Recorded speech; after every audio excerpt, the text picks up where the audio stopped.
The Subcommittee on Cybersecurity, Information Technology, and Government Innovation will now come to order, and we welcome everyone who is here this afternoon. Without objection, the chair may declare a recess at any time. And I do want to ask for unanimous consent at this time for Representative Morelli from New York to be waived on to the subcommittee for today's hearing for the purposes of asking questions. So without objection, so ordered, and thank you for being here today. We may have a few extra members that come in as well this afternoon. I would like to recognize myself for the purpose of making an opening statement. First of all, I want to say thank you to all of our witnesses who are here today. AI, deepfakes, non-consensual photos, photography are only getting worse in this country and around the world because of the advent of technology. And we're very eager to hear from each and every one of you today.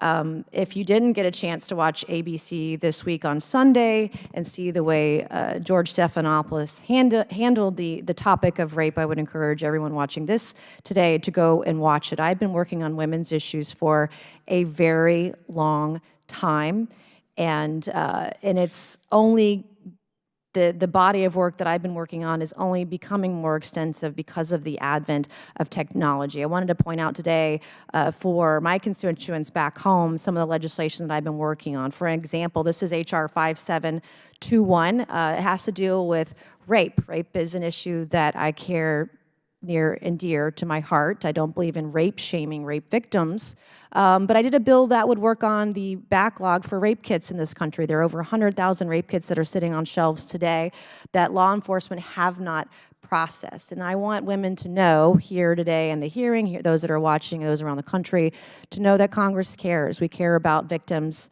of sexual crimes. And another bill, most recently, there was the overturning of there was a decision in Alabama about IVF, and I've sponsored a resolution, I guess 2 weeks ago, House Resolution 1043, that talks about IVF and my desire to make sure that we, one, condemn the Alabama ruling, but two, also we do everything we can to protect women and their access to IVF. And it's not just a women's issue, it's a family issue. It's men and women alike who want to start a family. And both sides of the aisle, I know that we both want to work to make sure that we protect women and men and their access to reproductive technology and the ability to have a family. I recently rolled out last week a deepfake bill, an initiative that would take a look at it from a criminal perspective. We have a lot of laws in this country that talk about, some states talk about revenge porn, some have obviously peeping Tom laws, surreptitious recording laws, but really the advent of deepfakes and technology and AI is really a new frontier, and we'll hear from you all today about this. But I filed a bill with some of my colleagues last week that would take deepfakes, if they are in the likeness of a real person, and make it a crime. This is not a crime yet today, and when the FBI or when you're looking to charge someone or indict someone for criminal behavior, it's got to be under Title 18. So we looked at Chapter 88, Title 18 of the Federal Code of Laws and looked at how we can make it a crime. I also recently co-sponsored a bill by Alexandria Ocasio-Cortez on deepfakes, but it was related to civil torts. I've learned a lot in the last 100 days or so due to some experiences that I've recently had about our nation's laws and how poor they are on non-consensual recordings of people, whether they're real or whether they are deepfakes. I'm going to be introducing a bill next week, I believe, on voyeurism, again, looking at Title 18. When the Violence Against Women Act was done, there was a tort for civil tort enabled for women who are victims of voyeurism at the federal level, but there was no crime. Like, it's not a crime to do that at the federal level, and I'm, sort of astonished that there isn't, but those are just a smattering of things that I've been working on up here in Congress. I did want to enter into the record this afternoon and wanted to ask unanimous consent to enter into the record 2 articles. One is out of People magazine, State House Rep Brandon Guffey, his son, committed suicide. His son was 17. The title of the article is, his son, 17, was a sextortion victim, then died by suicide. Now South Carolina dad protects other kids from the same fate. This is difficult for me to read, but Brandon Guffey was typing on his phone at his home in Rock Hill, South Carolina. All of a sudden, he heard a sound. It sounded like a bowling ball falling and crashing through shelves, Brandon told People magazine. He yelled for his son, Gavin Guffey, who was in the bathroom with the door locked when the 17-year-old failed to answer. Brandon kicked in the door and found his oldest child lying on the floor bleeding. He thought that he fell and hit his head. After the shouting from his wife, they called 911. Brandon said he could smell the gun and the taste of gunpowder. Brandon's son committed suicide because of being shamed and blackmailed over photographs on social media. And it's very hard for me as a mom to hear these stories that have had kids affected by online scammers on social media. But it gets worse because with the advent of deepfakes and AI and technology, it's not just real videos you have to be worried about. It's the fake ones now that can be easily created. The second article I wanted to ask unanimous consent to be entered into the record is a recent article in the Post and Courier. And the title of it is Member of Aiken Winter Colony Family Still Facing Voyeurism Charges. This guy had a hidden camera in an Airbnb, I guess, and under South Carolina state law, section 16-17-470, where it's illegal to record anybody. This first offense voyeurism is a misdemeanor. It's only a misdemeanor. The fine is $500, and you face only up to 3 years in jail. This guy, I believe, allegedly had thousands of videos of unsuspecting victims. And recently and disturbingly, I learned of a real incident in my district where multiple women were appeared to be recorded without their knowledge or their consent. Over a dozen women in my district. And disturbingly included in these videos and these photographs that I've been made aware of included sexual assault. As a rape victim, to learn about these things is deeply, deeply disturbing. And as I just mentioned, these are the real stories of real women that are victims. But it's worse because with the advent of deepfakes and AI and technology, it's not the real videos. I mean, obviously we're worried about that, but now it can be created out of thin air.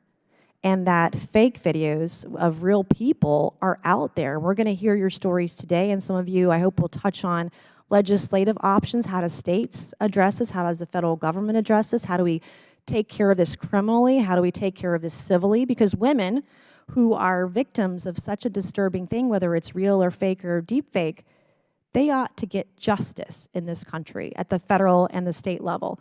With AI technology moving forward very fast, here in this subcommittee today, we're gonna talk about this from policymakers and people and family and moms who've experienced this horrific thing called deepfake. We're gonna hear about child pornography, something I can't even talk about.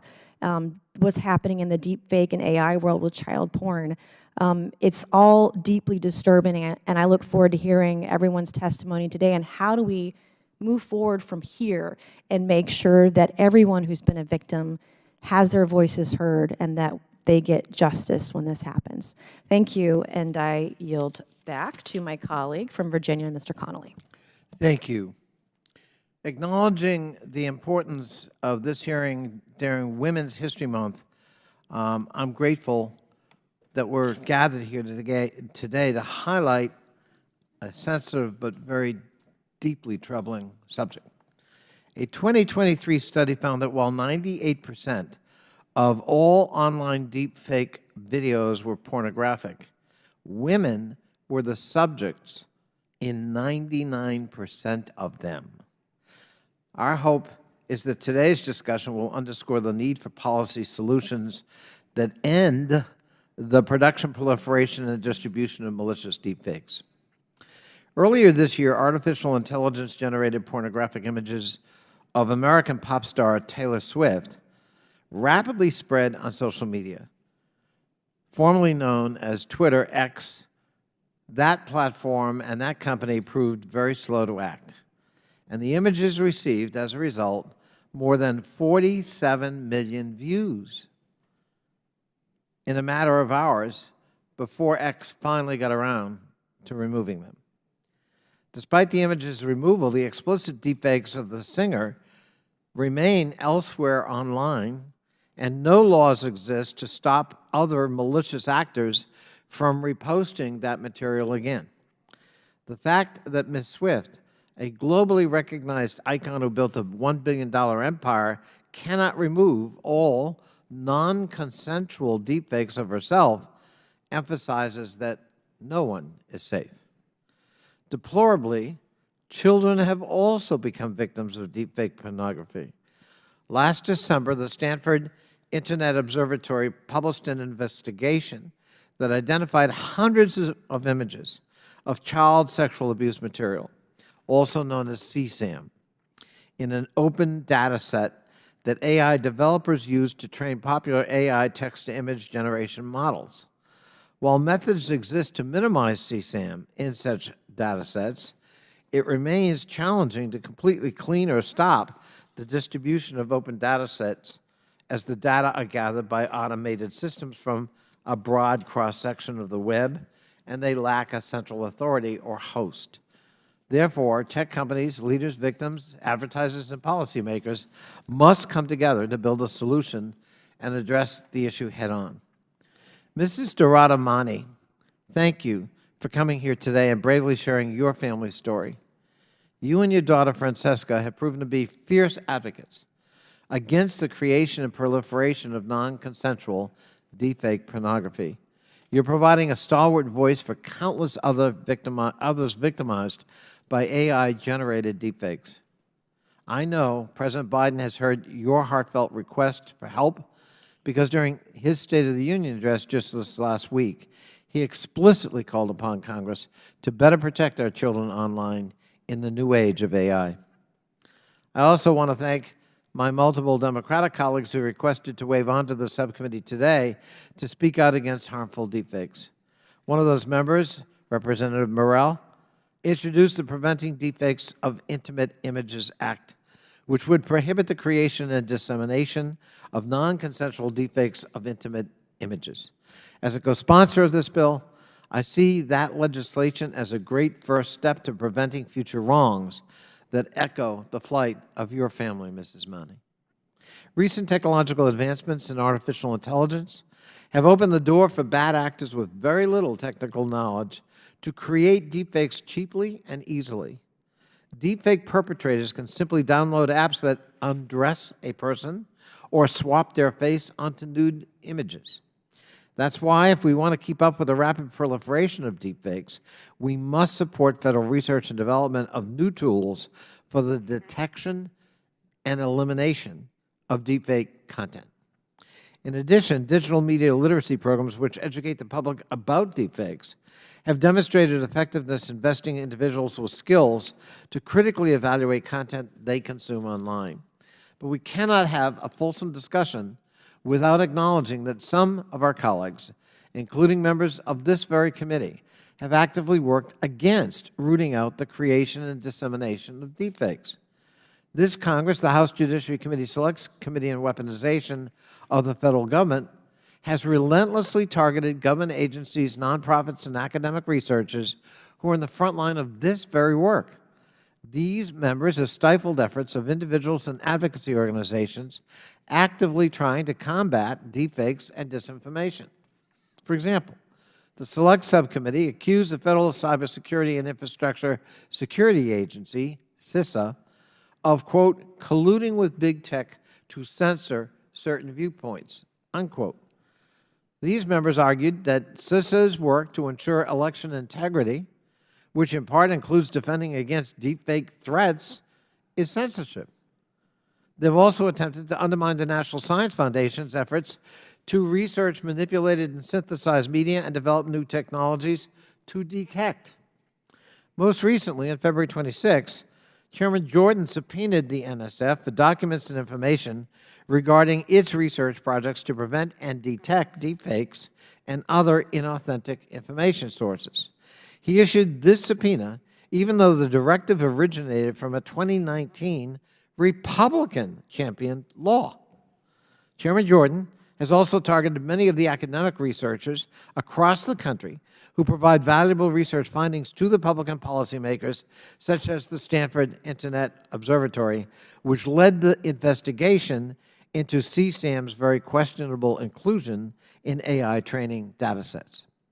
I'm proud of the Biden-Harris administration secured voluntary commitments from 7 major tech companies promising to work together with us and with government to ensure AI technologies are developed responsibly, but we know our work is not done. I urge my colleagues on both sides of the aisle to set aside partisan fishing expeditions and redirect our focus toward crafting bipartisan solutions to stop the creation of and dissemination of harmful deepfakes. I look forward to the hearing today, and I yield back. Thank you. I'm pleased now to introduce our witnesses for today's hearing. Our first witness is Mrs. Dorota Manny, a mother whose high school daughter was a victim of deepfake technology. We appreciate you being here today, Ms. Manny, to share your and your daughter's experience and message with us. Our second witness is Mr. John Sheehan, Senior Vice President of the Exploited Children Division and International Engagement at the National Center for Missing and Exploited Children. Our third witness is Mr. Carl Szabo, Vice President and General Counsel of Net Choice. And our fourth witness today is Dr. Ari Ezra Waldman, Professor of Law at the University of California's Irvine School of Law. We're welcome to have you and pleased to have you all here this afternoon. Pursuant to Committee Rule 9G, the witnesses will please stand and raise your right hands. Do you solemnly swear or affirm that the testimony you're about to give is the truth, the whole truth, and nothing but the truth, so help you God? Let the record show the witnesses answered in the affirmative. We appreciate all of you being here today and look forward to your testimony. Let me remind the witnesses that we have read your written statements and they will appear in full in the hearing record. Please limit your oral arguments to 5 minutes. As a reminder, please press the button on the microphone in front of you so that it is on and members up here can hear you. When you begin to speak, the light in front of you will turn green. After 4 minutes, the light will turn yellow. When the red light comes on, your 5 minutes has expired, and we're going to ask you to wrap up, and I'll use the gavel nicely. So now I would like to recognize Mrs. Manny to please begin her opening statement. Thank you so much for having me here. On October 20th, 2023, a deeply troubling incident occurred involving my daughter and the Westfield High School administration and students. It was confirmed that my daughter was one of several victims involved in the creation and distribution of AI deepfake nudes by her classmates. This event left her feeling helpless and powerless, intensified by the lack of accountability for the boys involved and the absence of protective laws, AI school policies, or even adherence to the school's own code of conduct and cyber harassment policies. Since that day, my daughter and I have been tirelessly advocating for the establishment of AI laws, the implementation of AI school policies, and the promotion of educational regarding AI. Despite being told repeatedly that nothing could be done, we find ourselves addressing this esteemed committee today, highlighting the urgency and significance of this issue. Our advocacy has brought to light similar incidents from individuals across the globe, including Texas, DC, Washington, Wisconsin, Australia, London, Japan, Germany, Greece, Spain, Paris, and more, indicating a widespread and pressing concern. We have identified several loopholes in the handling of AI-related incidents that demand attention from government bodies, educational institutions, and the media.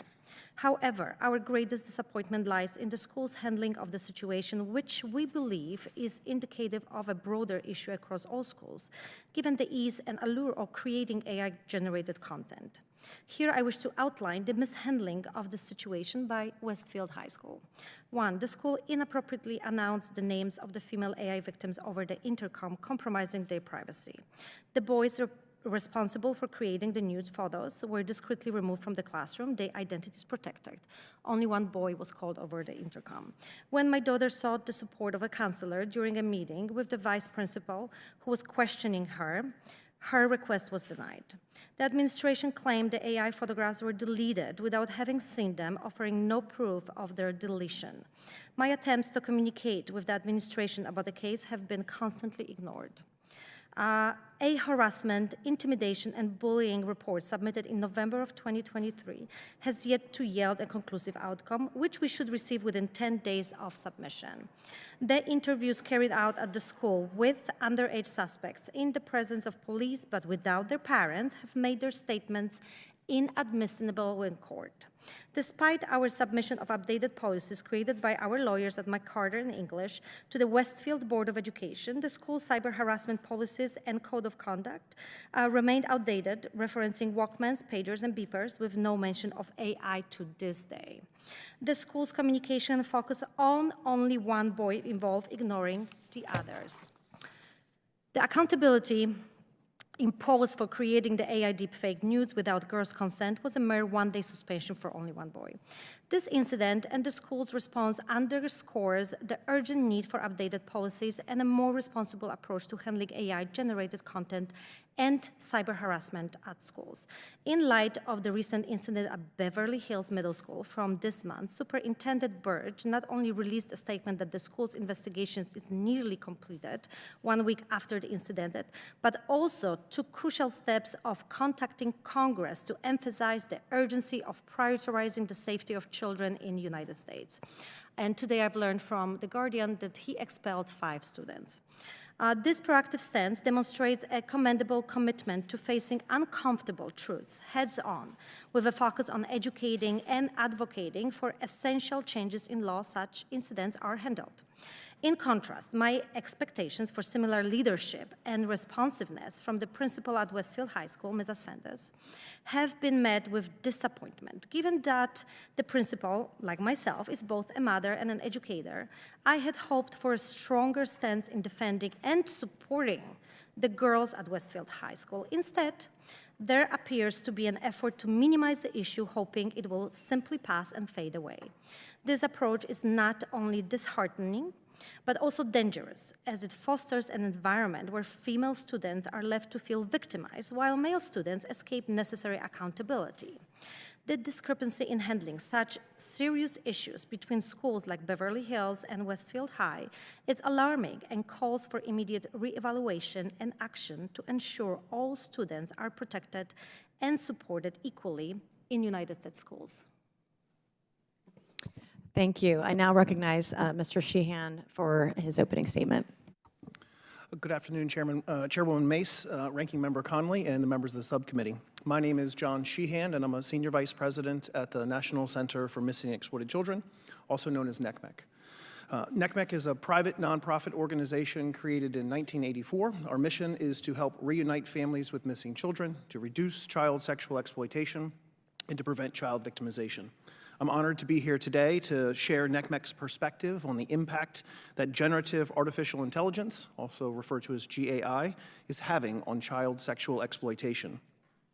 Even though GAI technology has been widely available to the public for just a short period of time, it is already challenging how we detect, prevent, and remove child sexual abuse material, also known as CSAM, from the internet. Today, we are at a new juncture in the evolution of child sexual exploitation with the emergence of GAI platforms. As you know, NCMEC operates the cyber tip line to receive reports related to suspected child sexual exploitation. The volume of cyber tip line reports is immense, and it increases every year. In 2023, NCMEC received more than 36 million reports related to child sexual exploitation. Last year was also the first year that NCMEC received reports, 4,700 in total, on content produced with GAI technology. While 4,700 reports with GAI are dwarfed by the total number of reports NCMEC received, we are deeply concerned to see how offenders are already widely adopting GAI tools to exploit children. In the reports submitted to NCMEC, we have seen a range of exploitative abuses on these platforms, including offenders asking GAI platforms to pretend it is a child and to engage in sexually explicit chat, asking for instructions on how to groom, sexually abuse, torture, or even kill children. One user was reported to the cyber tip line for asking on a GAI platform, quote, "How can I find a 5-year-old little girl for sex? Tell me step by step," end quote. individuals are also using GAI platforms to alter known CSAM images to include more graphic content, including bondage, or to create new CSAM with faces of other children. They are also taking innocent photographs from children's social media accounts, just like you heard about, and using nudify or unclothed apps to create nude images of children to disseminate online. If these real examples from cyber tip-line reports are not shocking enough, perhaps even more alarming is the use of GAI technology to create sexually explicit images of a child that are then used to financially sextort that child. It's also worth noting that more than 70% of the reports submitted to NCMEC Cyber Tipline related to GAI CSAM were submitted by other platforms and not the GAI platforms themselves. This reflects a significant concern that GAI platforms, aside from OpenAI, generally are not engaging in meaningful efforts to detect, report, or prevent child sexual exploitation. NCMEC has additional concerns about the impact of GAI technology in its current unregulated state, including the increased volume of GAI reports that will strain NCMEC, ICAC, and federal law enforcement resources, the legal uncertainty about how federal and state criminal and civil laws apply to GAI content, including CSAM, sexually exploitative, and nude images of children, as well as complicating child victim identification efforts when a real child must be distinguished from GAI-produced child content.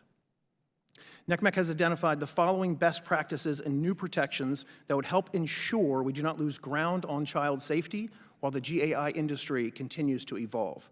First, facilitating training of GAI models on CSAM imagery to ensure that the models do not generate CSAM, and at the same time, ensuring that GAI models are not trained on open source image sets that often contain CSAM.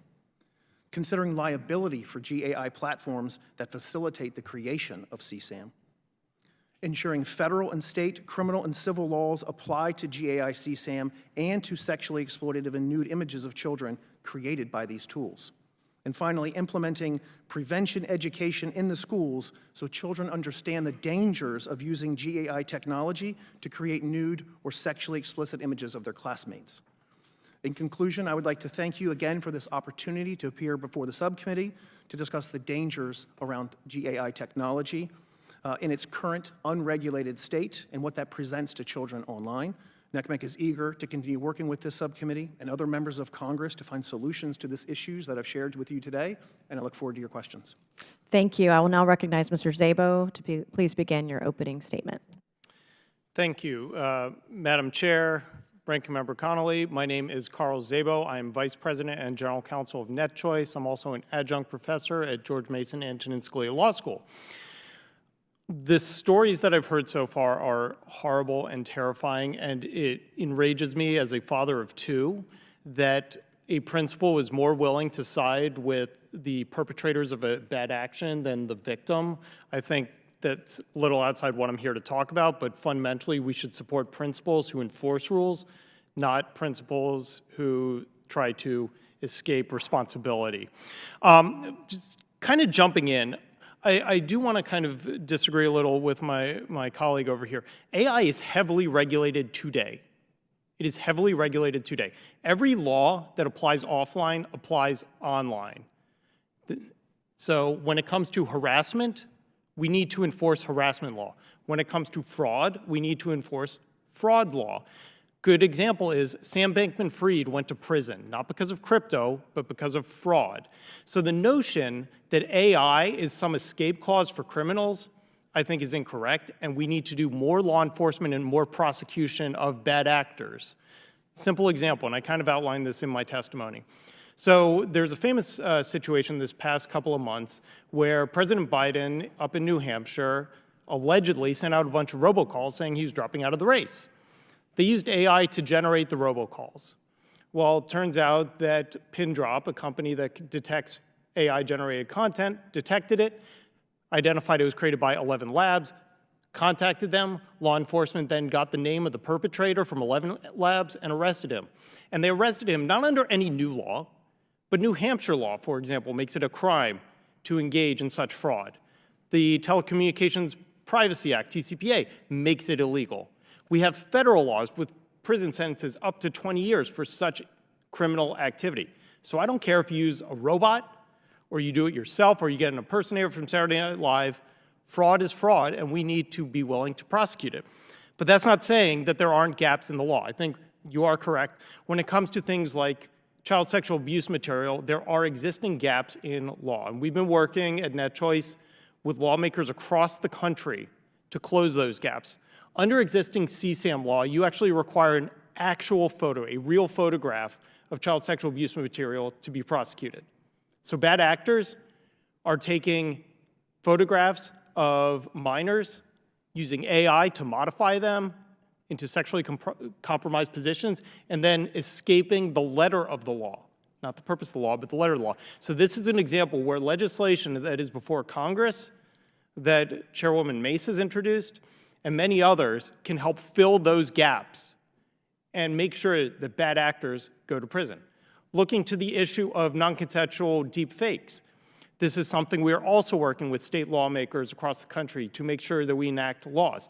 And one of the things that we did in NetChoice, we sat down, we looked at First Amendment law, because the last thing we want to do is create a law that doesn't hold up in court. We don't want a criminal to get prosecuted and then have a get-out-of-jail-free card because we didn't artfully address some of the constitutional challenges. So when we sat down and drafted, and it's included in the back end of our testimony, some of our proposed recommendations, we identified the constitutional issues and then filled in those gaps. Finally, when it comes to artificial intelligence, deepfakes, anything like that, we need to make sure we get the definitions correct. One of the challenges that we are seeing across the country, many states have introduced legislation, well-intentioned, but unfortunately their definition of artificial intelligence is written so broadly it would apply to a calculator or a refrigerator. And so we need to make sure when we are drafting definitions and we are writing legislation that we need to hit the target directly. Otherwise, we risk creating a law that is unconstitutional, and an unconstitutional law will protect no Americans. Just to close out, the last thing that I'll chime in on, I'm happy to answer your questions about what's going on at the state level, challenges we can address, but legislation must come from the legislative branch of government. One of the things that truly scares me is when we see executive overreach try to seize control of certain sectors of the government.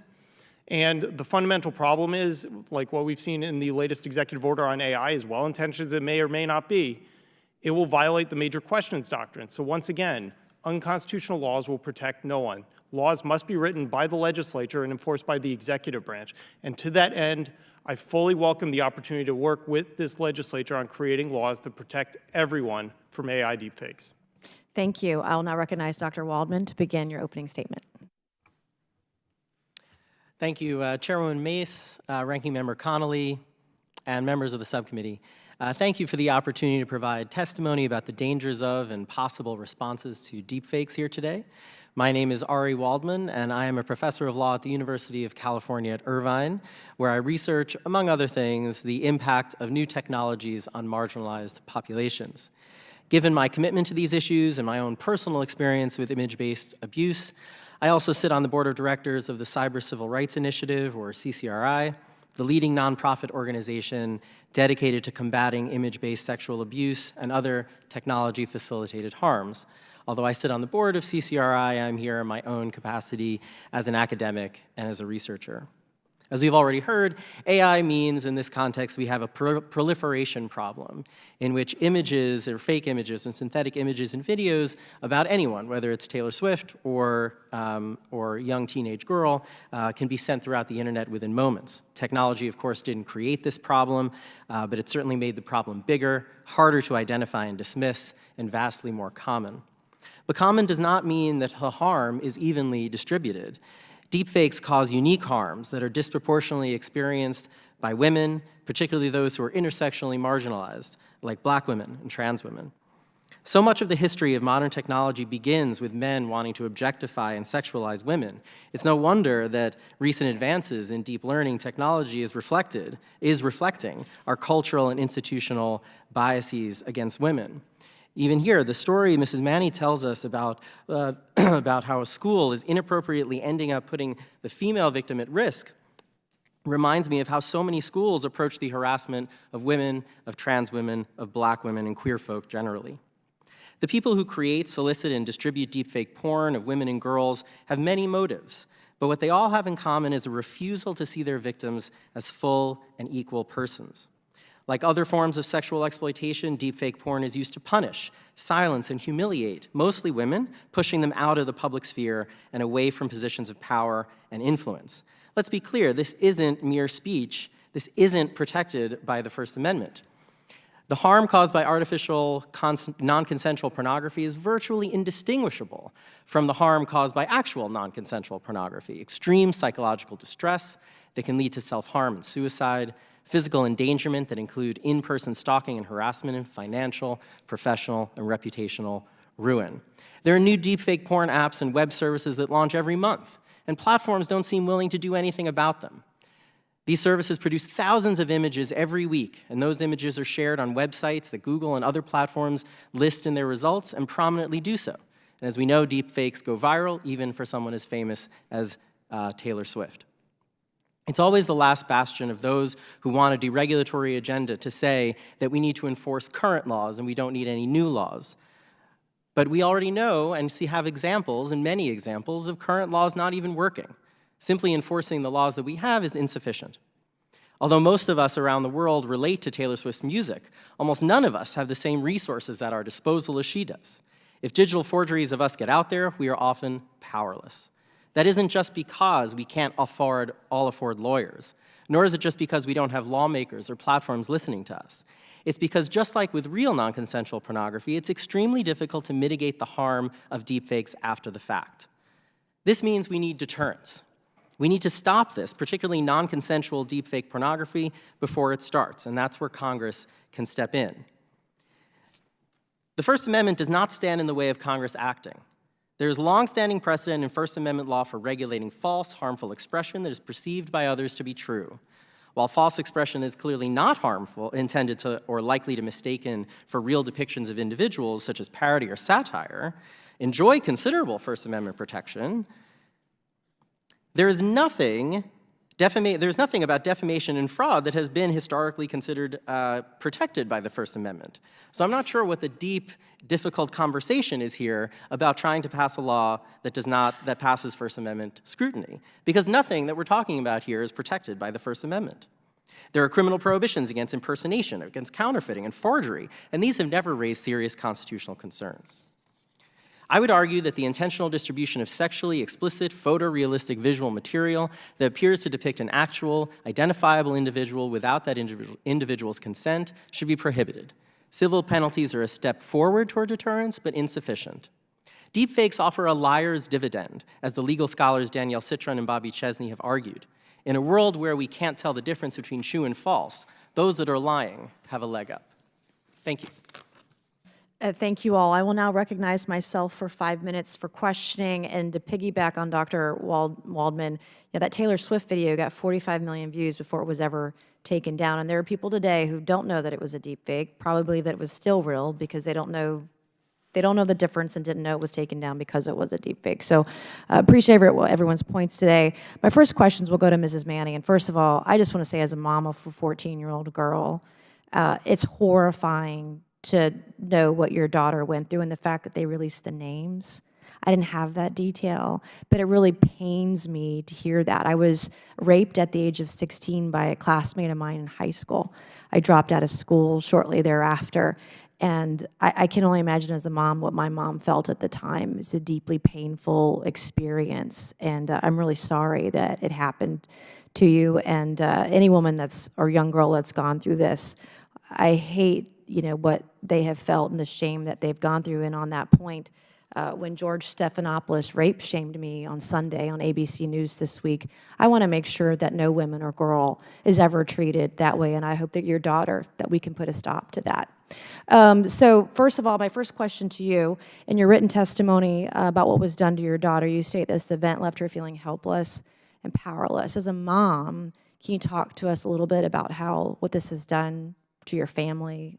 Yes, so I probably will not share what you want to hear, but the moment when Francesca was informed of her counselor, her vice principal, that she was one of the AI victims, she did feel helpless and powerless. And then she went out from the office, and she has noticed group of boys making fun of group of girls that were very emotional on the hallway. And that second, she turned from sad to mad, and now because of you, all of you, we feel very empowered because I think you guys are listening. And just like you pointed out, you are a father, I think we are all human beings.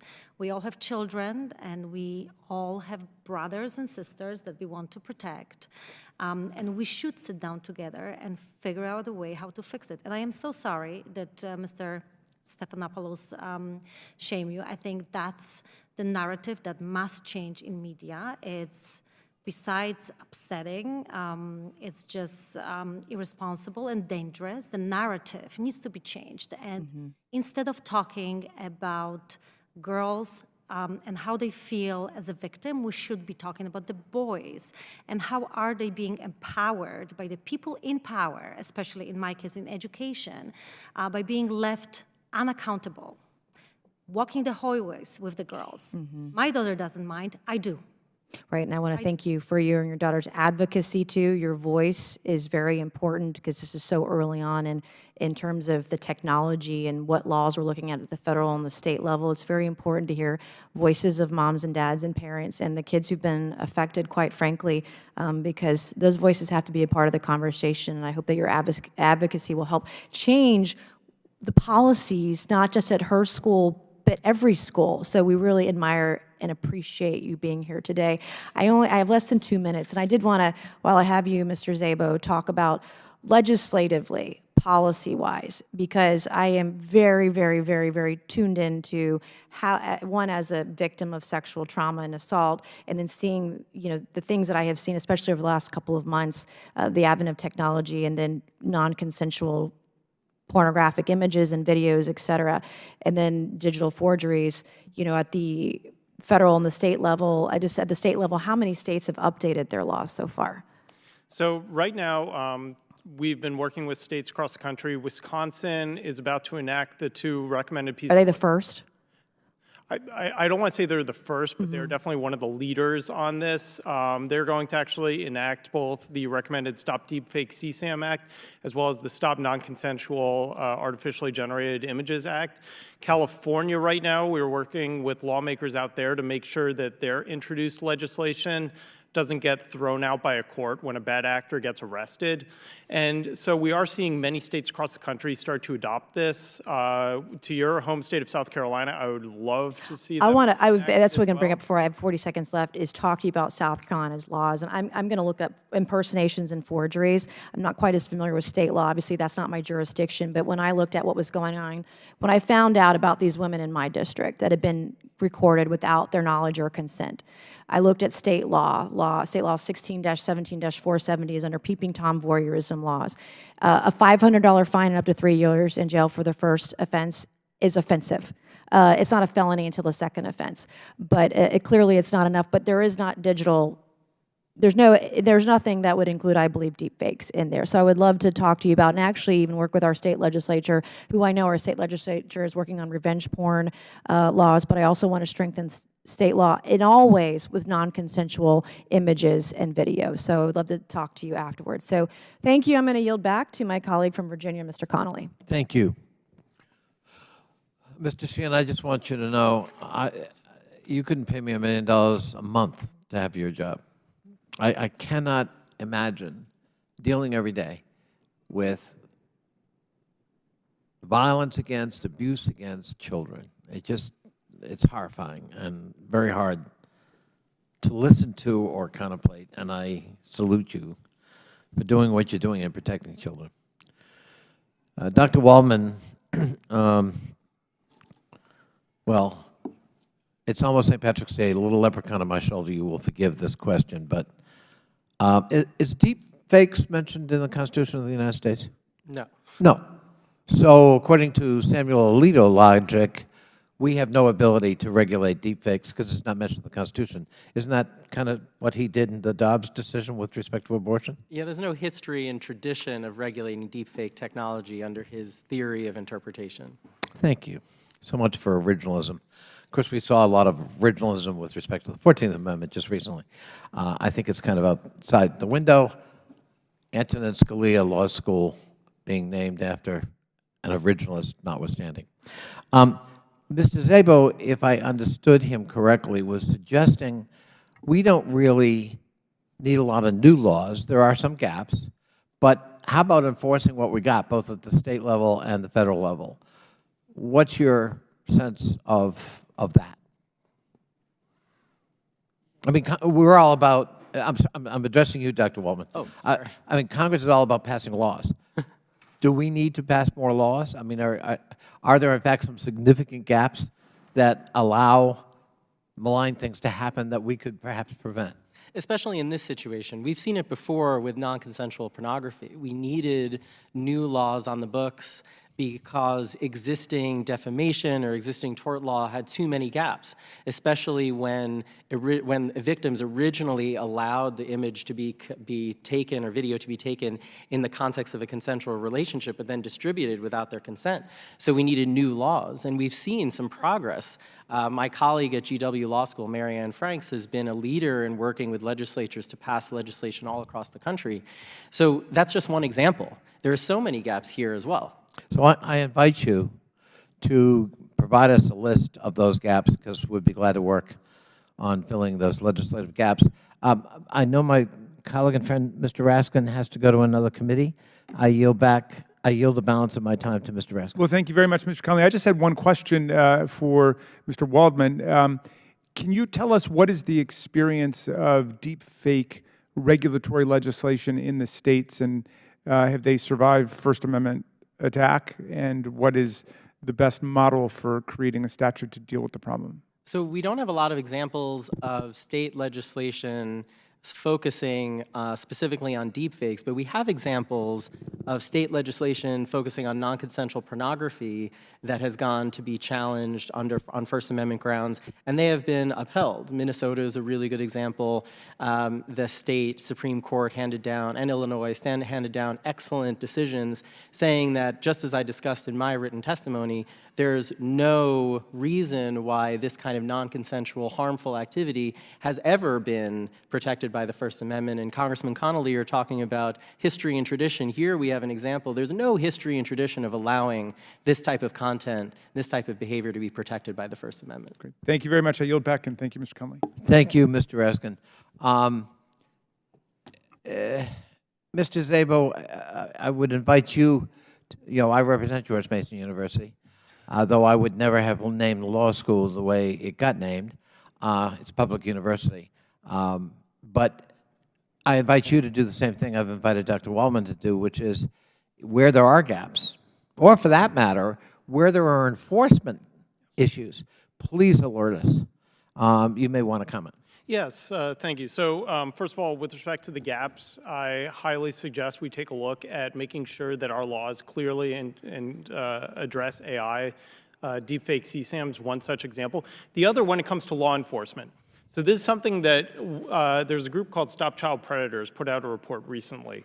Of 99% of reports of child sexual abuse material don't even get investigated. Yeah, I know. Only 1% of reports of child sexual abuse material get investigated.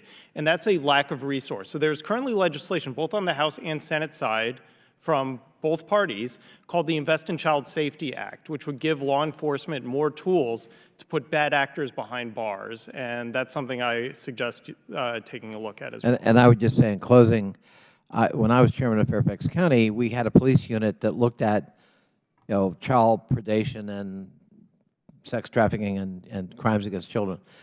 But that was 15 years ago. And what's happened with technology is it's just exploded. And often I think it just goes beyond the resources of local law enforcement to monitor, let alone entirely enforce. So I think that's something we're going to look at in terms of how can we find better ways of addressing the issue at that level. Thank you so much. Thank you. I'll now recognize Mr. Timmons for 5 minutes. Thank you, Madam Chair. Mr. Szabo, you said that we don't really need a lot of new laws, and Dr. Waldman, you've taken a pretty different stance on that. I mean, it seems to me that there are indeed holes and there's gaps, whether it's revenge porn, non-consensual porn, child porn. I think, Mr. Szabo, you would agree that we do need to address that. I mean, even there's just a lot of gray area surrounding causes of action and ways to be made whole, whether it's using civil law to extract financial benefits or criminal law in certain circumstances. But you would agree that we do need to address the holes as it relates to those areas. 100%. I mean, you have laws like FICRA, HIPAA, all these laws. The Rohit Chopra, who's the director of the CFPB, he and I probably disagree on not much. Even he recognizes that you cannot hide behind a computer because existing laws apply. But here we do have gaps that do need to be filled. So I guess to that, I mean, are you familiar with the Coalition for Content Provenance and Authenticity that Adobe has founded?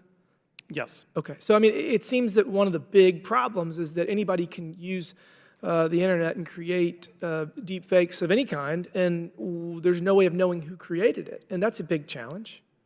Exactly. So what we need to do is better identify the perpetrators. I completely agree that it is a challenge, but you can reverse engineer. You can look at IP addresses. That's kind of what happened with the Biden deepfake call. Once they've I wanted to go to that. So they were able to charge them because it was fraudulent in that he wasn't actually pulling out of the race, and there's all kind of laws associated with that. What if instead of law, would it be illegal if the same individual, instead of saying that the president was pulling out of the race, did dozens of videos of him falling upstairs or stammering or stuttering? I mean, you know, those will have equally adverse impacts on a campaign. What law would apply if somebody did a video of him falling into Marine One or falling out of Marine One? I mean, yeah, is that illegal? So it's a The complex. answer is no. I don't think it is. It depends is kind of the problem because you have the public figure doctrine, you have satire. There's a lot that goes into that. States have tried to look at this by requiring campaign videos that use altered images to have a disclosure. But the challenge there again is in the definition. So if a politician were standing in front of a green screen, that would be defined as an altered image, and all of a sudden you have to put at the bottom of your campaign ad, there are fake images in Again, this campaign I mean, ad. there's so many different bizarre media outlets. I mean, you couldn't put a video of a fake video of the president falling, which again, there's many that exist that are not fake. But I mean, if you had a fake one, you couldn't put it on television because it gets vetted through legal. You couldn't theoretically run an ad on a radio that is fabricated because the radio station has liability if they're going to release an ad that's fake. I mean, but again, the internet is such a wide area of media consumption that none of these laws really have any enforcement mechanism. So what would you say how would you address a deep fake that would be detrimental to someone's political campaign or life short of non-consensual pornography, but still is equally bad? We don't have laws for that. Well, so you could bring an action under existing tort law for defamation of character, misappropriation. Why is it defamation if you're falling over? Because if it's not a real image, it is a. What if I fell over in a different image? So I was going to say it depends. Truth again. Yeah. Truth is the ultimate defense to defamation. Yeah, so when it comes to non-consensual disclosures, for example, you have the Hulk Hogan versus Gawker example that played out under existing privacy law. So there's potential there. There are a lot of laws out there that can be enforced today, and to the extent that we do find gaps, we need to make sure that when we fill them, that we do so in a constitutional way. I agree with you on that. And I think one thing that we're not talking about is disparity of resources. Dr. Waldman, you touched on this. Taylor Swift has unlimited resources. She can sue whoever she wants. If a similar situation to Ms. Manny happened, you got to be able to file, technically under the VAWA civil cause of action, you could probably allege that it was non-consensual pornography, and you could, but it would cost tens of thousands of dollars. So, I like loser pays across the board, but could we look into some sort of loser pays funding mechanism to address civil causes of action for revenge porn, non-consensual porn, all of these things. Dr. Waldman, is that something? Yeah, absolutely. I believe Chairwoman Mace's proposal includes a fee-shifting provision for civil damages that would, if it is found to be indeed non-consensual deepfake pornography, that the perpetrator would have to pay. But still, even Taylor Swift still has the problem of those images and videos are still out there, and even That goes she back to can't the, well, it get also goes done. back to the provenance. Like, how do you know who did it? And anyways, okay, I'm over. Thank you. I yield back. Thank you. I'll now recognize Ms. Presley for 5 minutes. Thank you to our witnesses for being here today, including Ms. Mani. As a survivor of intrafamily childhood sexual abuse myself, I must say I really do look forward to a day where families and children do not have to weaponize and relive their trauma in order to compel action from their government. But I'm grateful for those who do it time and time again. Frederick Douglass once said, "It is easier to build strong children than to repair broken men and women." That is why in the 116th Congress, as a freshman member, and serving on the Oversight Committee, I convened the first ever hearing on childhood trauma in the history of this committee. Children across the country and in my district, the Massachusetts 7th, are facing layered crises, shouldering unprecedented emotional burden from challenges in their homes, classrooms, and now more than ever, online. Our young girls, and we must see them as all of our children. Our girls are targeted and victimized the most. Just last year, the CDC released a report that teenage girls are experiencing record high levels of violence, sadness, and suicide ideation. The trauma backpacks that they carry across the thresholds into our schools every day only grow heavier. I ask unanimous consent to enter this youth risk behavior survey into the record. Without objection.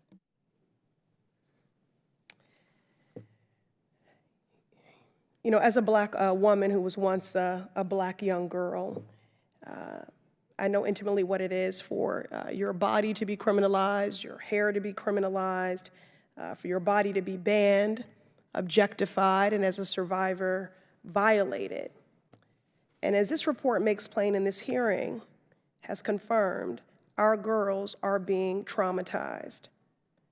I worry for my 15-year-old daughter, who will think that it is normal, a conflated part of her identity as a girl or a woman in this country, to experience these indignities and these violations. Professor Waldman, in what ways does non-consensual deepfake pornography contribute to the growing crises of childhood trauma? I need more than 2.5 minutes to describe all those ways, but very briefly, the non-consensual deepfake pornography does more than just non-consensual pornography in that not only does it objectify and make someone at risk of someone who's always looking over their shoulder, of every image, every social encounter that they engage in, which deters them from engaging with other people, which is necessary at any age of life. But also, it allows for this to happen even if you don't have any images out there, right? Because these images can be created even with a simple instruction to an AI generator. Essentially, what it does is it creates perpetual trauma and perpetual risk of trauma. Thank you. And further, a traumatized child certainly has a decreased readiness to learn. Advances in AI have made it easier for people to create sexual content that intimidates, degrades, dehumanizes, and traumatizes victims, and this technology is becoming more present in our K through 12 schools. Ms. Mani, can you describe what the psychological damage is for teenagers who are victims of this type of harassment? And once again, thank you for the courage you and your daughter continue to display in the face of these reprehensible acts. Turn your microphone or speak into it. So I'm not trained to really talk about the repercussions of those images. All I can tell you is that we are not the majority. We took a stand and my daughter took back her dignity, but not many girls can be in the same position because of multiple of layers and factors. Most importantly, it's a shame that in 2024, we are still talking about consent. Consent in regards to our body, no, that should be taught as a sentence, and our girls that are not empowered, but rather falling through the cracks because of the educational system. Laws, do they have to be put in place? 100%. School policies, 100%. And then we all should sit down and figure out ways of how to make it better without pointing fingers as well, but rather because it's ethical and the right thing to do. Absolutely. I think we should start with trauma-informed schools. Thank you. 100%. I will now recognize Mr. Langworthy for 5 minutes. Thank you, Chairwoman Mace. And it seems now every single week that goes by, we see another story about a bad actor using AI unethically. And while I strongly support innovation and will always work to make sure that this country does not lose its edge to China in the AI race, I think that we all must hold accountable unethical creators, criminal actors, and especially those who are creating child pornography and child sexual abuse material. Emerging technology should always be used in ethical ways, and tech companies alongside Congress need to ensure that this happens. That's why I'm very proud to be working on legislation with attorney generals from all 50 states and 4 territories that would create a commission examining generative AI safeguards, assess current statutes, and recommend legislative revisions to enhance law enforcement's ability to prosecute AI-related child exploitation crimes. And I'd like to enter into the record a letter signed by 54 attorneys general calling for this commission-based approach. Without objection. I want to start today by talking about law enforcement's approach to generative AI. Mr. Sheehan, how is law enforcement reacting to the uptick in AI-generated sexual or child sexual abuse material, CSAM? Has that approach been reactive, as in waiting for images to circulate, or are there ways law enforcement can be more proactive? Excellent question. In a lot of the scenarios, these are reactive because we're outlined earlier that many of the generative AI technology companies, they're not taking proactive measures to identify and stop the creation of that material on the onset. It's often after the content has already made its way into the wild that you have social media companies and the such that are finding these types of material and reporting it into our cyber tip line. And we, in turn, provide that information to the Internet Crimes Against Children Task Force members who are actively investigating these cases. One quick example, in the 4th quarter of last year, we had a report that came through. It was made by Facebook regarding an adult male who was talking through Messenger to a minor using stable diffusion to create child sexual abuse content. Sent it to the minor. It was detected and reported. The Wisconsin ICAC investigated that case, found out not only was he creating content, possessed child sexual abuse material, and through the forensic interviews, also realized he was abusing his 5-year-old son.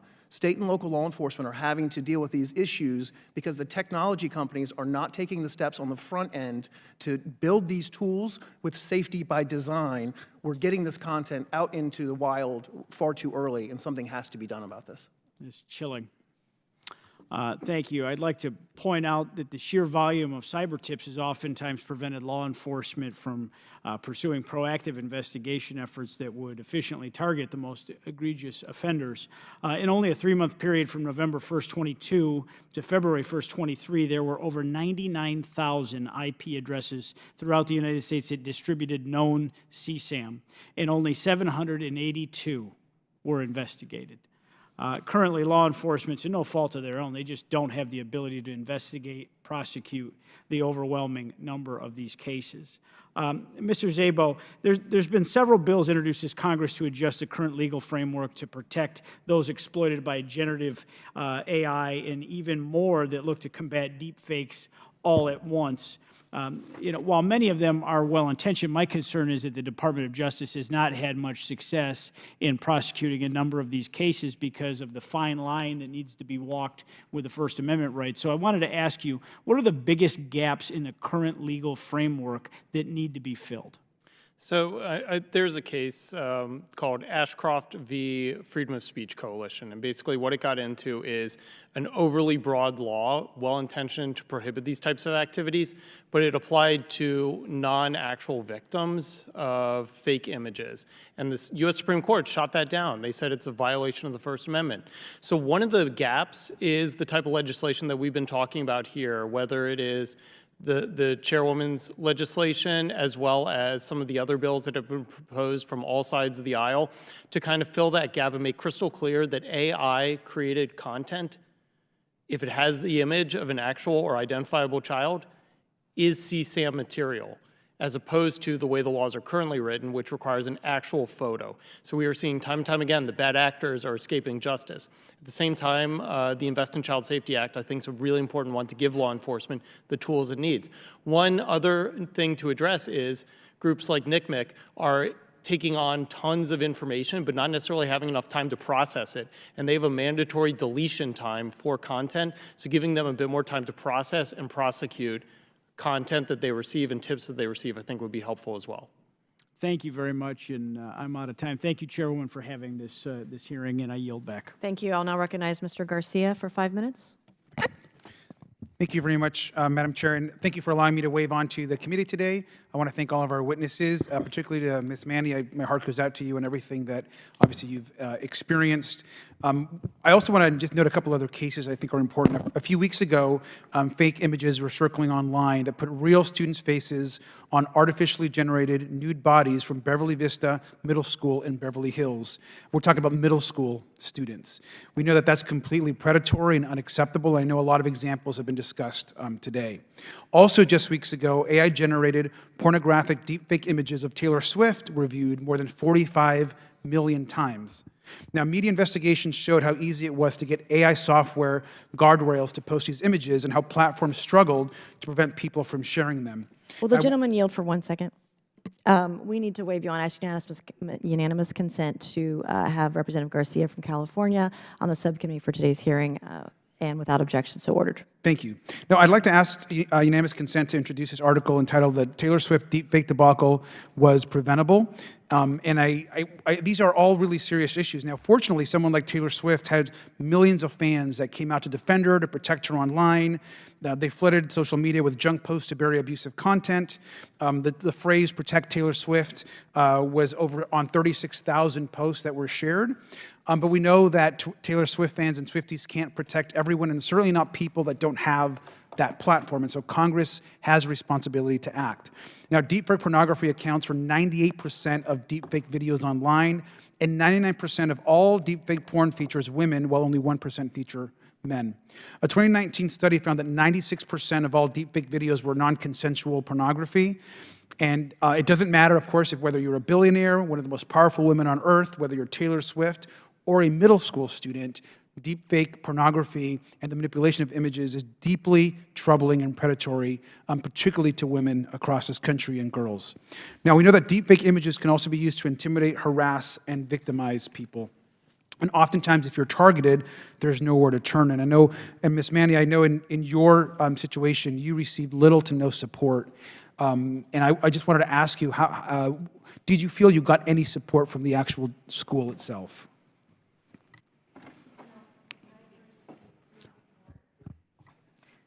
I've received zero support, and it is disappointing that I have to sit down in here and, fighting for the girls of Westfield and other girls of United States because my school didn't have the balls to do so. Also, in contrast, as you mentioned, the Beverly Hills incident, that principal or a superintendent, withdrew the boys from the school, completed his investigation within 10 days. He did the right thing. Was it an easy choice? No, but it was the right thing. And I think our girls should not be solo gladiators fighting for their rights. It's shameful that in 2024, we need to fight still for our rights. That's exactly right. And I want to note that the Beverly Hills middle school case, students were actually expelled in that case. The principal Correct. acted quickly, and it's Precisely. important to note, all young girls deserve equal protection. That also happens to be a school that's very well resourced. with parents that are constantly advocating. It's in Beverly Hills, and so it shouldn't matter where the school is or the resources parents may have, but every girl deserves protection at every single school or in any student period. I also just, Professor Wallman, we know also just briefly with the remainder of my time, we know that Russia and China and other hostile actors are targeting our elections. We've seen deepfakes already used to do that, whether it's targeting President Biden or other elections that are happening as well. Can you explain how what's happening right now is undermining our election security and as well as our national security? Sure. So I think it can boil down to what deepfakes do is, as I said during my testimony, they create a liar's dividend, which means that when anything could be false, then everything is presumed to be false. So we lack, therefore, when we know that AI can be used by Russia and hostile countries to undermine our democracy, then we start disbelieving everything, right? We don't start just disbelieving the things that are actually false. We start then allowing people to say, well, how do I know that it's true? It could be a deep fake. And when we disagree on even just the basic things, democracy ceases to work. And I appreciate that. I think obviously deep fakes are oftentimes being used for entertainment purposes. I mean, look, I've seen deep fakes on funny videos, on things that could be entertaining, but it's also deeply troubling when it affects our elections and certainly when it's affecting people and young people in our country. Before I close, I just want to introduce a written statement into the record from Dr. Marianne Franks. Dr. Franks is the President and Legislative Tech Policy Director of the Cyber Civil Rights Institute, and Eugene L. and Barbara A. Bernard, Professor in Intellectual Property Technology and Civil Rights at George Washington Law. So I'd like to just Without objection, so ordered. thank you. And thank you all to our witnesses. All right, I'll now recognize Ms. Luna for 5 minutes. Chairwoman, if I could submit this poster into the record. Without objection, so ordered. So there's been a lot of talk today on CSAM, but for those who might be tuning in that might not know what that is, it is the creation of child sexual abuse materials from lifelike images of children. This situation has not only perpetuated the occurrence of child sexual exploitation in this country, but has also created a new legal question about how to effectively crack down on the practice to protect our children. And I bring this up because this was actually something that the FBI, in talking to them about cyber crimes, asked us to specifically look at because they are having issues currently prosecuting these really, really gross, sick individuals because technically a child is not hurt in the process because it is a generated image. According to recent reports, thousands of AI-generated child sex images have been found on forums across the dark web. Some of these forums have even been found to have instructions that detail how other pedophiles can create their own AI-generated sex images. And I just want to point to the poster behind me. If you see after COVID in 2020 and then you see this spike, this also, in my opinion, correlates with the rise and the, I think, evolution of AI getting better and better at generating these graphics and images, and you can see it's clearly not good for our kids. This has increased the speed and scale which pedophiles create new CSAM. One report explained that in the creation of new images, pedophiles superimpose the face of children onto adult bodies using deepfakes and rapidly generate many images through one single command.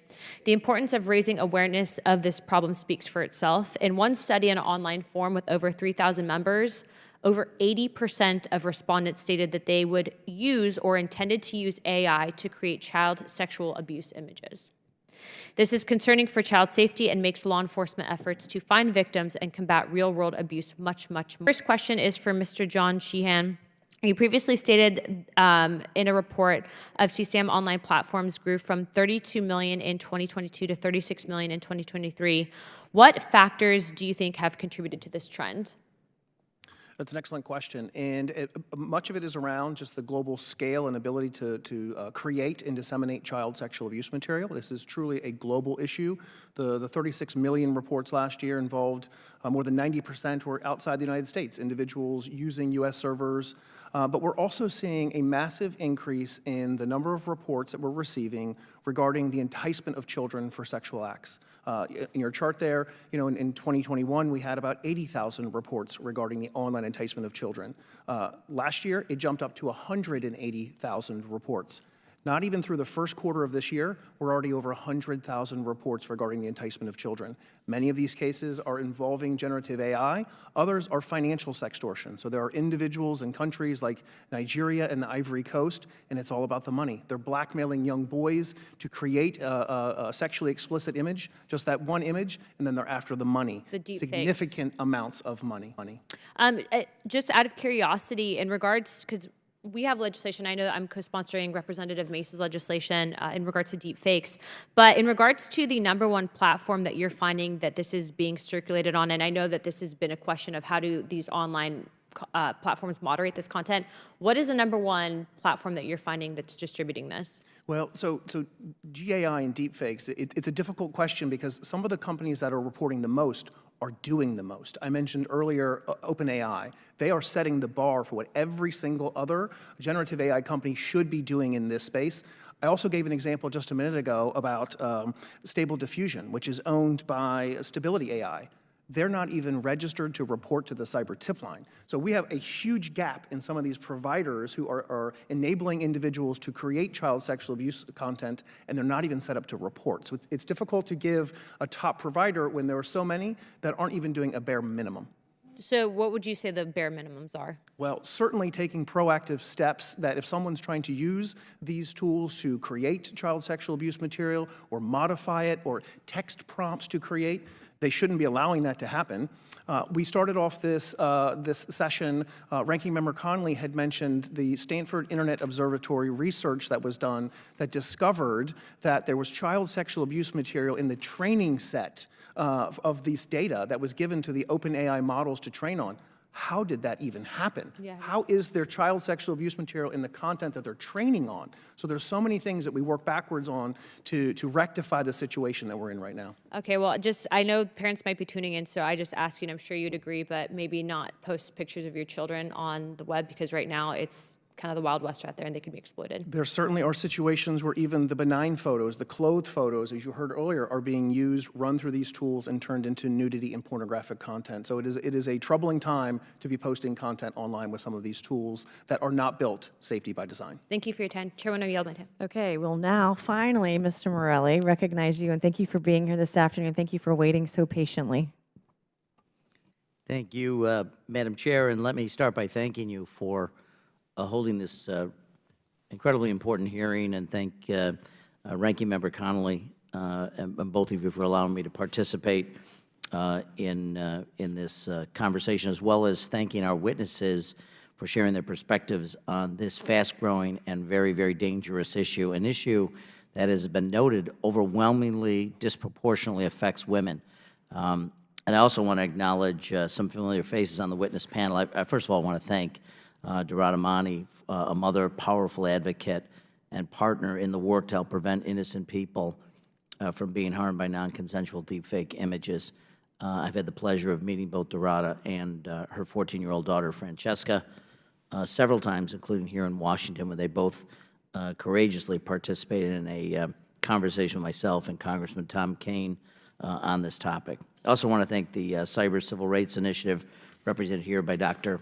Waldman, for their assistance in drafting of my legislation, the Preventing Deepfakes of Intimate Images Act, which was originally introduced in 2022, long before anyone heard of what happened to Taylor Swift, and we reintroduced the bill in May of 2023. On this subcommittee alone, members Connolly, Lynch, Langworthy, and Moskowitz are co-sponsors. And as I listen and learn from our witnesses panel this afternoon, the need has been clearly demonstrated for a comprehensive and what I hope will be a bipartisan solution to address the unique pain caused by the distribution of non-consensual intimate deepfake images. And has been said, and I think bears repeating, made so much easier today by advances in both generative AI as well as hardware and the capability of even laptops to be able to do this. You know, years ago, you'd need to have some sophistication. Nowadays, frankly, I think teenagers will be able to do it with very, very little training and very little time and energy. I agree with much of what's been said by my colleagues. Over 50 members have already supported my legislation, which will make sharing of these images, it's comprehensive in the sense that it creates sharing of the images a criminal offense and also creates a private right of action for victims to seek relief.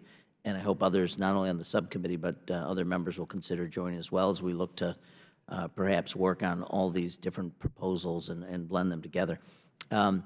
Having said that, in just a couple of minutes, I want to start with a question for you, Mrs. Mani, and thank you again for sharing your story and for your thoughtful notes and commentary on a comprehensive solution. And throughout your testimony and other comments you've made publicly, you called attention to the work that needs to be done at the local and state level within our education system, particularly, and also focusing on artificial intelligence companies and what they need to do and their responsibilities. So based on your experience discussing your story and what you've learned, how do you think Congress can help ensure that these entities are better prepared to combat the issue of non-consensual deepfake pornography?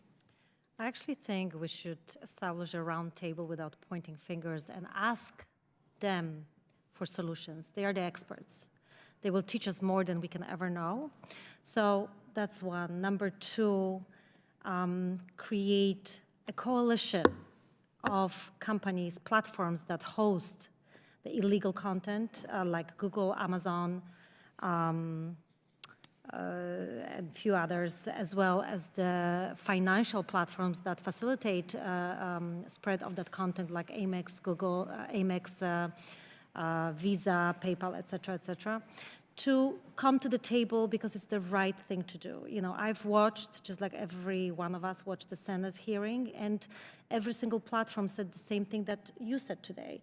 We are fathers and we are mothers, and I think that's what we need to do. We need to sit down and figure out ways how to fix it without laws and legislations, put laws and legislations in place, and then put accountability on the perpetrators or the bad actors. Thank you. If I could ask you, Dr. Waldman, in the few seconds I have left, could you talk about the importance of a multi-pronged approach, civil and criminal, in whatever it is we ultimately decide to do here? Sure. I think I think a civil remedy approach is a step forward, but insufficient for a couple of reasons. We're not sure, we can't be sure that a simple threat of civil damages would be enough, because so many of the perpetrators of this are, you know, the dude in the basement who's probably judgment-proof, and so you won't be made whole by a civil remedy. Relying on a civil remedy alone puts the burden entirely on the victim, right? And civil litigation is really expensive. So when you're not Taylor Swift, as we said before, it's really hard to even start something like that. And then in certain situations, we have a history of under-criminalizing bad things that happen to women and intersectionally marginalized women in particular.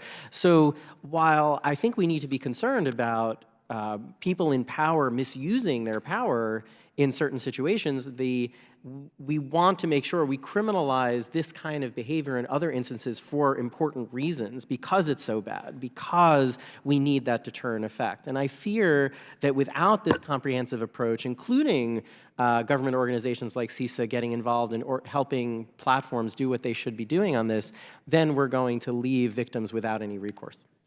Thank you, Madam Chair, for your indulgence, and thanks for allowing me the opportunity to participate. Of course. Thank you. In closing, I want to thank our panelists once again for their testimony today. And I want to encourage you all, please stay in touch with this committee, but with my office. I am deeply passionate about this issue. I come from a background in technology. When I got my first job, I was a programmer. And I have since been fighting for things, especially for women and kids. And this is a very important issue. I've seen this kind of thing have devastating consequences, even deadly consequences when we're talking about non-consensual pornography. I wanted to piggyback on what Dr. Walden just talked about, civil damages not being enough. You're right. Any victim who's a victim of a non-consensual image or video, real or deep fake, should be able to take possession of that and know that it's never going to be seen everywhere, anywhere, ever again for the rest of their life, if that's what they want. But that's not really a thing today. I mean, because these things can be found online and everywhere. Once that's out, it's forever. And these victims should be allowed to get their content back, real or fake, if their image and their likeness is part of it, and know that it's been destroyed forever from every device, any cloud, anywhere online. And we're not there yet, and it's deeply troubling. So civil damages are not enough, and in some cases, I mean, there's not even criminal action here. I mean, I look at the Violence Against Women Act, and it's just a civil right of action, not even criminal. I think it's, if you're doing voyeurism at the federal level, you got to be like over international water for it to be against federal law under Title 18. Like, it's insane to me. And so I'm deeply passionate about trying to correct some of this, correct course, find the gaps, like as you said, Mr. Szabo, in definitions. While we were sitting here today, I went into the South Carolina's Code of Laws, and I just looked up the word porn. Doesn't exist in South Carolina's Code of Laws. So when we're talking about definitions, certainly there is, I agree with you, there is room for improvement, there are gaps here, and I really want to figure out how we move forward in a bipartisan manner at the federal level, but also with states, especially my home state of South Carolina. There's a lot of work to do. $500 fine for voyeurism the first time as a misdemeanor is wrong, and it's offensive, and it should be a much more expensive. We want to make sure that a man who does that to over a dozen women in South Carolina doesn't ever do it again, and a $500 fine and 3 years in jail just doesn't cut it. And the law is not clear on whether or not if it's the first offense, or if, let's say, for example, in the example that I shared, if it's over a dozen women, images and videos this individual took, if it would be a felony because it's multiple victims. The law is not clear. So there certainly is definitely room for improvement in our state as well.